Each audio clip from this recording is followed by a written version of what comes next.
Well, then we'll go ahead and get started. Like Annette said, today we're going to be talking about marketing, specifically local search marketing. So today's presentation will be given by Annette Plummer, and she is the Director of Implementation for this product here at SAI to be able to help you get more results from local search. And so she's got her presentation that she'll give, and then after the fact, we'll have a short Q&A session where you can ask any questions you have about the local search marketing and how that can help you in your business, or if you have any questions about the technical aspects of it, she'll be able to go over some of those questions with you. And so you'll just type any questions that you have in the chat window there at the bottom, and we'll address those at the end to make sure we can get those questions answered for you. And as one final note, we will also be recording this webinar as usual. So if you have to step out for something or you want to show it to a colleague or an employee later, we will be sending you a link to the YouTube recording. It'll be on the SAI YouTube channel, and we will send everyone who registered, we'll send the link to that. And I think that's everything. So with that, we'll turn it over to Annette. Thank you, Stuart. Today we're going to be going over the basics for local search marketing, and that's going to include talking about how customers research for local businesses today. We're going to talk a little bit about the local pack and go over the important things of Google My Business. We'll talk about the local ecosystem, including the four primary sources of local information, the importance of map accuracy, and listing directories. Then we will cover ratings and reviews, and we will wrap up looking at the costs and benefits of doing this type of marketing yourself versus using paid services. And as Stuart had mentioned, we'll do a Q&A session at the end. So let's just jump in. How customers research today? Well, they go to the internet and they type in a search term. What happens then is a page like this appears. At the very top here are the paid advertisements. So these are businesses who have obviously paid money for this top section. Next is what is known as the local pack. There is a map view here, and then they list 3 companies. And you can expand this, which we're going to do in just a second here.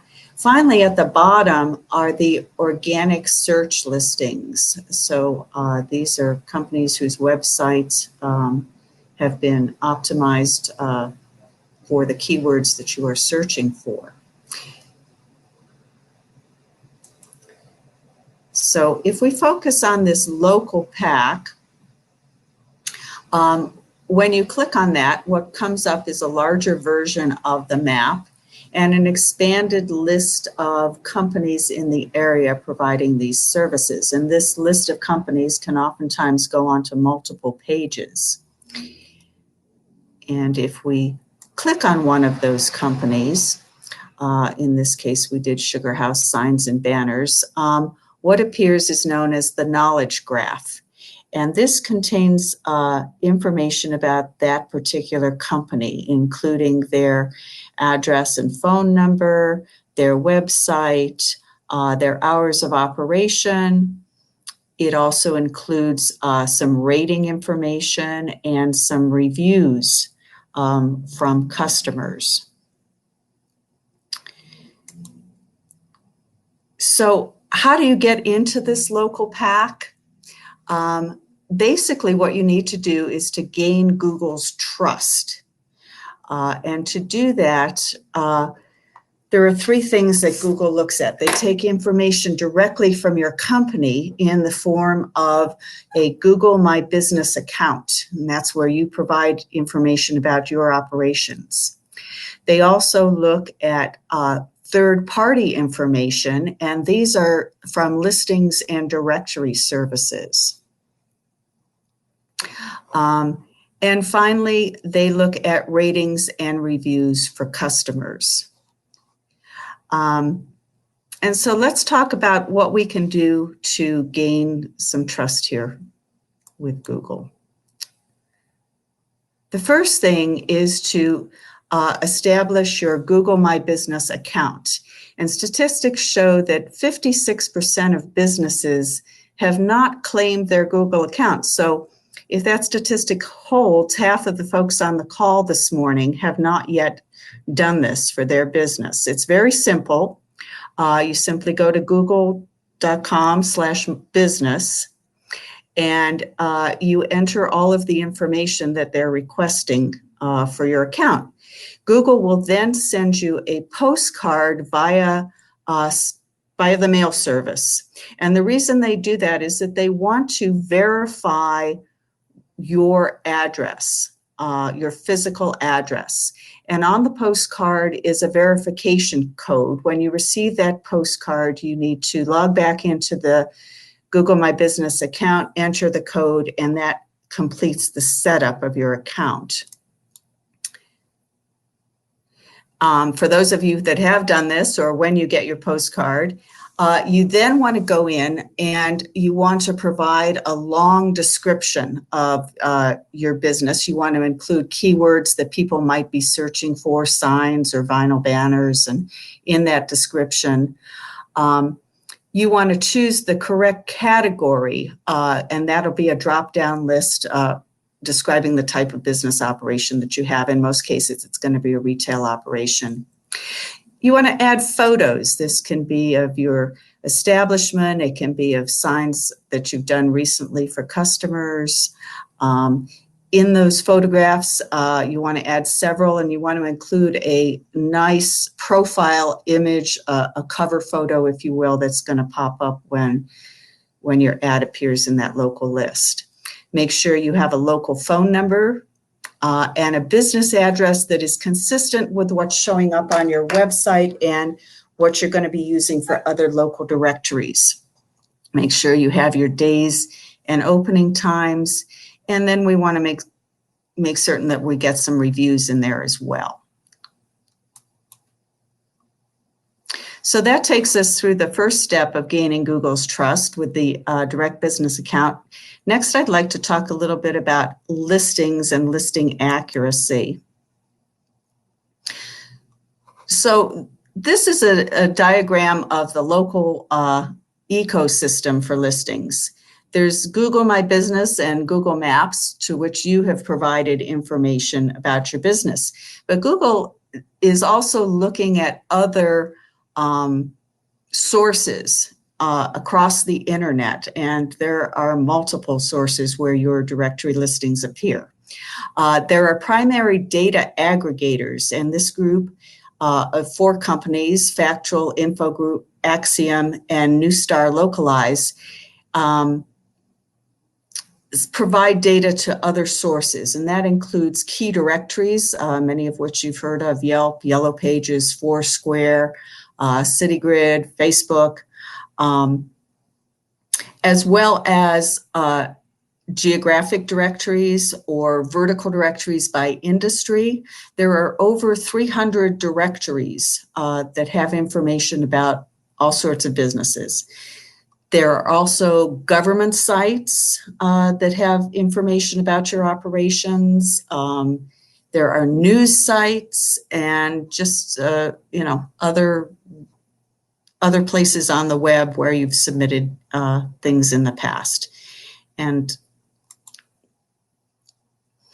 so this diagram kind of demonstrates what's happening. So we have these 4 primary data aggregators here, and they are sending information to the both the key directories and the secondary directories. And then they are finally feeding this information to the search engines, whether it's Google or Safari or Bing. This is how the information is getting passed around the web. And what we're talking about here is called NAP, your name, address, and phone number. This is just very basic information about your business, but what the search engines are looking for is consistency across all of these sources. And so this accuracy equals trust. Here's an example of the SAI NAP information. So on our Google My Business account, this is how our company listing appears. SAI, we are at Commerce Drive, we have a suite, and we have a local phone number. If we pull up our Yellow Pages listing, however, you'll see that we're listed at an address on South Commerce Drive, and we're using an S abbreviation for the South there. There is no suite number. On Manta, we are listed as just Commerce Drive, and in this case, Drive is spelled out instead of abbreviated. Again, there's no suite number, and this time we've listed an 800 number as opposed to the local number.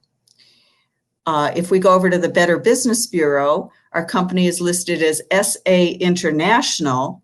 Again, the South appears in our address. Drive is spelled out. This time we do have a suite number. We have a 9-digit zip code instead. On Easy Local, we're SAI, and here we have a duplicate listing for our company.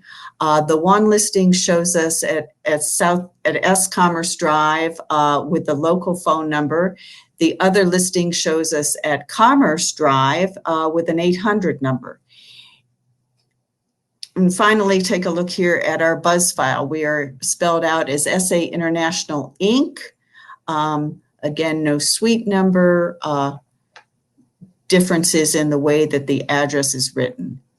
So these seem like small differences, but the search engines look at this and say, oh, I'm not certain which is the correct information here. And if we think about this from Google's perspective, they are trying to send people to businesses. And if people arrive at a business and it's not really at that location, or they try and call a phone number that Google's given them and it's not the accurate phone number, then they're less likely to use Google in the future for that type of information. And so Google takes it very seriously with this accuracy and trust.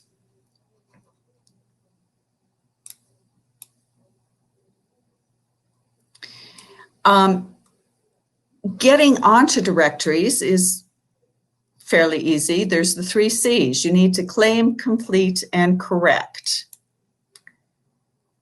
So claiming your listing, as I mentioned, there are over 300 directories. You might not be able to tackle all of them, but if you find the 5 to 10 most relevant directories and go to them, search for your business, and there will usually be a little link there that says, is this your business listing? And you want to click that to claim your business. Once you've claimed it, you can then add your NAP information. And you want to make certain, again, that you're consistent in the way you're writing that address so that it matches exactly what is on your Google My Business NAP. And then you want to find and fix inaccurate listings across the web. And you can do that by searching on your business name and seeing where it appears in different places, making sure that the accuracy is there. And the thing is, you need to do this periodically to maintain the listings, because as we talked about, the 4 primary data providers are always resending information out to these listings, and so periodically things will get overwritten. Even if you've claimed the directory listing and entered your information, it can be overwritten down the road just because Google puts more credibility on some of these other sites than it does on your information.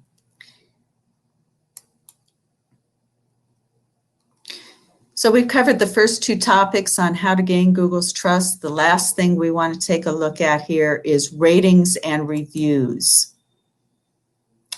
Ratings and reviews are important. 92% of customers read reviews before they choose a local business. 91% trust online reviews as much as personal recommendations. People typically look at 10 reviews before they make a purchase. 60% of people won't consider a business with less than 4 stars. 82% of people deliberately seek out negative reviews. And, 89% read the business's responses to those reviews. 85% think that 3 months or older is irrelevant for the review. From the perspective of customers, future customers don't care about what you're saying about your business. So you can have a great website and you can rave about yourself all you want. What they really care about is what your current customers are saying. And whether you like it or not, your current customers are talking to your future customers in the forms of reviews that they're leaving across the web. From the perspective of Google, Google likes reviews because it's fresh content. And the more positive reviews means that your business can be more trusted. So some of the top review sites, Google and Google Maps and Facebook are the top 2. There's also Yelp, Foursquare, Trustpilot, Yellow Pages, City Search, and a number of other sites. So how do you get reviews? Well, you ask for them. You should be on a consistent basis asking your customers for feedback via email or text message. It's best if you do that within 24 hours of completing your service while the experience is still fresh in their mind. One thing you don't want to do is to cherry pick reviews because the search engines will pick up on that. If all you're getting is positive reviews, they're going to see that as a little bit suspicious, and some of them will block you. You want to make it easy for your customers to leave reviews by including a link in your email or message to review sites like Google, Bing, Facebook, or Yelp. In terms of reviews, what you're looking for is a good quantity. You would like at least 15 reviews on each of the sites that you're focusing on. You want a good quality review, and by that we mean you want the customer to do more than just click the stars. You would like them to write a little bit about their experience in words of what their business dealing was like with you. And you want good recency, which again goes back to the importance of doing this on a consistent basis. The one thing you want to avoid is like waiting until the end of the month and then sending out a mass blast about asking your customers about their experience or their reviews, because then you get everything back in a lump and then you go for a month without getting any reviews again. So you want to kind of trickle feed the reviews.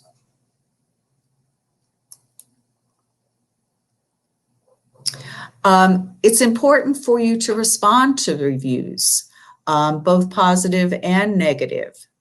And what you want to remember when you are responding to reviews is that you're writing for your future customers. So it's not so much the customer that was just in your shop, but the people that are going to be reading what that customer said. You want that response to be timely, ideally within 24 hours after the customer left it. You want to keep it positive, customer friendly, and you want to make an attempt to be sincere in helping them fix the problem or to provide additional helpful information. Brevity is important. People are not going to spend a long time reading a long paragraph long response. You want to keep it down to two to 5 sentences.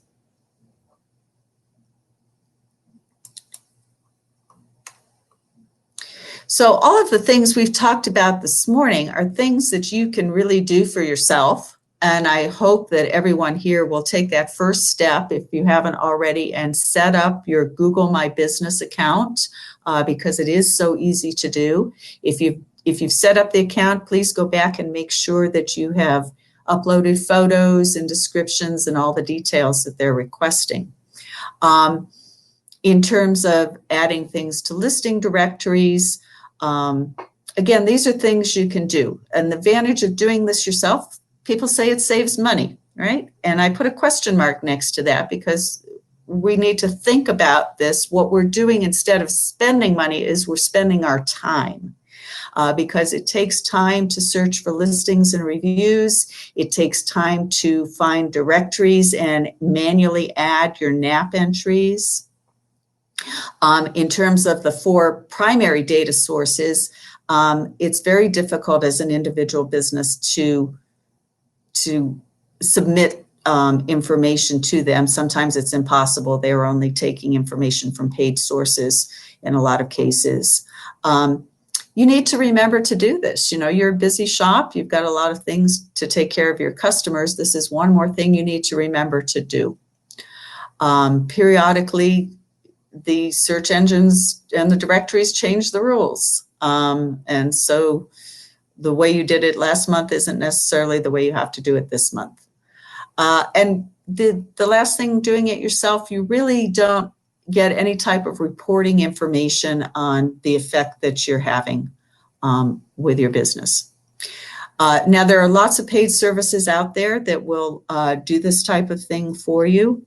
The advantages of using a paid service is that it automatically updates and corrects your listings. So you can enter the listing one time into the dashboard, and then it will disseminate it across the directories.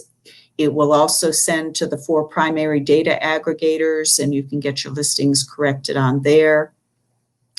Oftentimes, services will include a listing page that's sort of like a little personal mini website for your company that is already mobile friendly. That's very important since we said 60% of people are now searching for businesses using their smartphone. The nice thing about paid services is that they notify you when there are new reviews out there. So you'll automatically get messages about when someone's left a site, even if it's on some little obscure review site, you'll know that it's there and you can respond to it. They give you a system for sending out review requests. They'll give you email templates and make it easy for you to do. They'll include the appropriate links so that your reviews are posted to the sites where they're going to have the most impact. And the paid services will provide you with progress reports. Typically, with paid services, you can expect to spend, $100 to $500 a month to have your listings maintained and kept up. So that's basically the information that I wanted to go over with you today. I'm going to open this up to questions. Oh, I guess I should say, we were talking about paid services, and SAI is looking at putting together a program to do these types of things. So if you are interested in that, I would be happy to send you more information.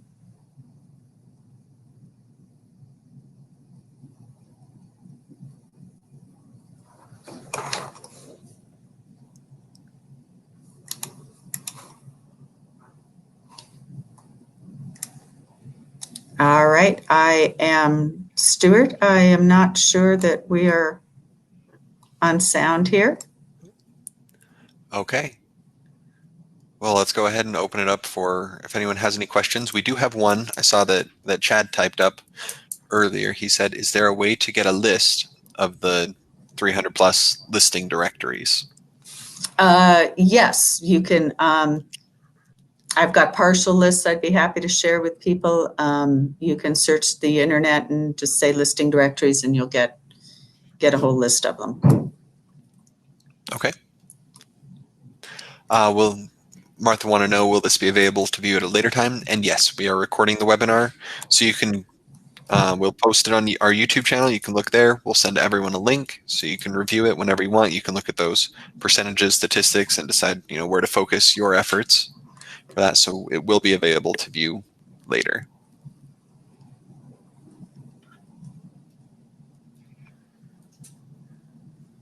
Thank you, Chad, for coming. We appreciate it.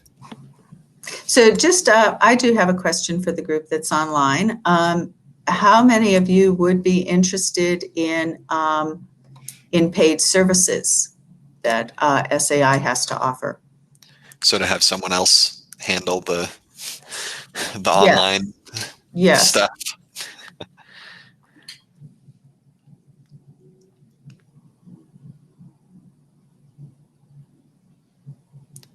Okay. Gary said might, depending on cost. Possibly yes, I Possibly. would. Okay. And I have a follow-up question. What sort of features from what we've gone over today, what ones do you think are would be the most helpful to you and your business? The ones that would be the most convenient to have someone else take care of so you don't have to worry about it.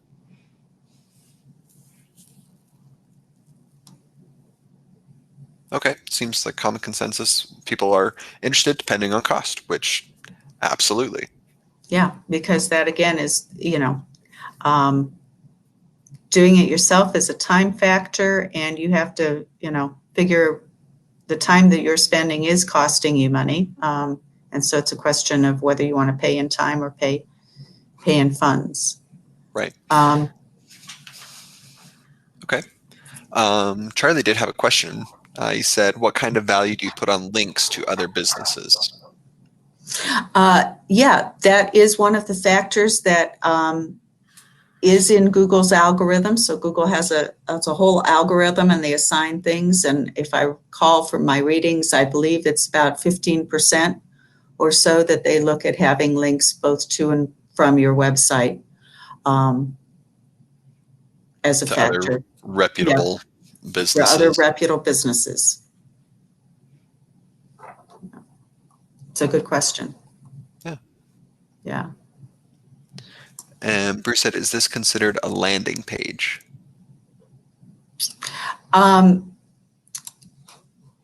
So if you're talking about the page that that you get provided, that's a mobile friendly page, it's sort of a landing page. Yeah, it's somewhere that the search engine can direct people. If somebody's searching on their phone and they want more information about your business, it's a place where they can go if you don't have a mobile friendly website. And I think a lot of it is even before they get to your website, the landing page, because now Google shows the results in their own window. So Yes, in people that don't even knowledge have to window. visit you to find your address and phone number and hours. It's all right there before they even visit your site. So having that information is important, even if your website's doesn't have a landing page specifically for it. Right. Yeah, I'm not sure if I highlighted all of the statistics when we started the presentation. I think one of the ones that struck me was that half of all the searches on Google, almost half, are seeking local information out. That's amazing to me. So making sure that you have accurate information and that you are showing up in that knowledge box is important in that local pack. Yeah.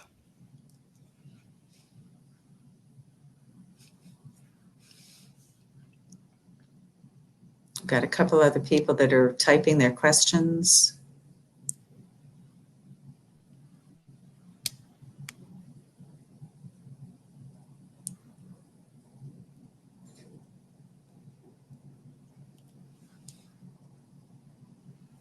And if you do have any questions, feel free to type them in the chat window on the bottom right.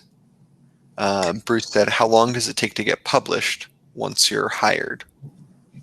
That's another very good question. So this is an ongoing process in terms of updating and correcting your listings. It can take anywhere from, a few days to a few weeks to get your listing updated. And the bots that are crawling the web are, constantly going out there looking for information, but it does sometimes take a little while to get updated. So if you're investing in this, it's something that you shouldn't think, oh, I'm going to do it for a month and then I'm done. you need to make this an ongoing effort. It needs to be something that you do over time. Okay. And the writer said, when will this service be available? We're looking at bringing this service on in the fourth quarter, so very soon. Okay. Yeah. Does this help with SEO? So I'm going to just skim back here through my pack since I talk better with pictures. So a lot of emphasis in the past has been on your organic search listings, and that was really the purpose of SEO, was to get your website ranking high, and you wanted to be on the first page of Google for your website. Well, if you remember back then, being on the first page of Google meant being kind of up here, maybe in the first, second, third spot. Now that they are putting paid advertisements, so in this example, we have 4 paid advertisements. We have 3 people in the local pack. And so the very best result that you can expect to get from your organic search is spot number 7 already. That doesn't give you a lot of room on page 1. And that's why this local pack is really where the focus is now on. It's really replaced the focus for SEO and organic search.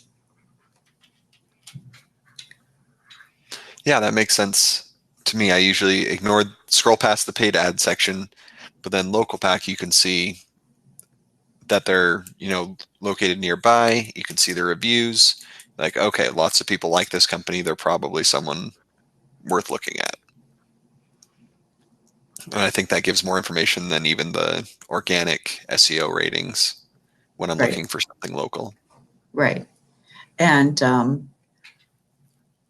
yeah, so I think we have some more questions coming in here. Yeah. Gary said, I think this is in response to, would you be interested in a service? So I'd like to see a summary of what services are performing and possibly some sort of graph illustrating some result. I do get reports from Google saying that so many people from so many countries are looking at my website, looking at my photos, but I do not see any difference in the number of phone calls I receive or quote requests I receive, which makes me suspicious of the data. And I think part of that, Gary, I would say, is that you can have people looking at your website especially if they're from other countries that may not be looking to buy. They may have ended up on your website looking for something else. But those that are looking for local results are much more likely to become customers. But absolutely, data is going to be an important factor, and you'll be able to see, how many people are seeing those search results. Yeah. And Google will tell you when people come to this local search what their intent was, whether they were looking for directions, maybe by clicking on the map, or whether they were, clicking on the phone number area and stuff. So you can get a little bit more detail of their intentions. Somebody else is agreeing with Gary about the same suspicious data. Yeah, why people in all sorts of countries keep looking at the website could be an important question there if you're locally focused. Charlie said, with this local pack taking up valuable first page real estate, and if we're marketing to a national audience, how do we maintain / gain first page? Well, one of the ways local pack is still relevant to national companies. So if you have multiple shop locations, you want to make certain that you have listings prepared for each of your locations. In terms of appealing to a national audience, of course, there is your paid search results. You can invest some money into Google Ads and do that. But local still has relevance for national. Okay.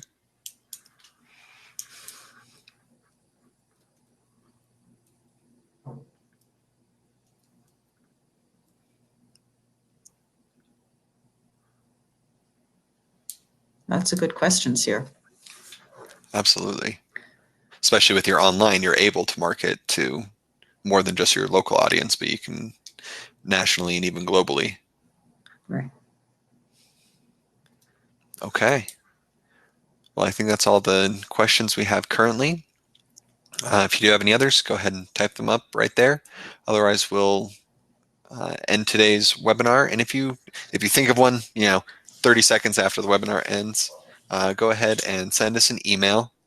And we'll be happy to answer those questions as best we can about marketing, or if you have any comments or suggestions about the upcoming service, feel free to give us an email, and we'll be happy to address those with you and go over. We'd love to get the feedback and ideas. And with that, we'll close it up for today. Thank you again so much for everyone for spending your time with us today. And we'll send you the link to the recording, and we'll see you next month. Thank you. Oh, one last question here before we turn it off. James just asked, how much does this apply if you don't have a website? Again, this search is going on your primary information, so your name, address, phone number. If you don't have a website, you can still set up a Google My Business account with just that basic information, and you'll be ahead of where you were. So yeah. Yeah, so almost even more important if you don't, because then you still have some web presence. You still have some web presence, exactly. Okay. Thank you very much, folks. We appreciate your time attending. If anyone would like to receive a preliminary report about their online presence, please let me know. I'll send an email follow-up so that you can request those from us, from all webinar attendees. All right. We'll see you next month. Thank you.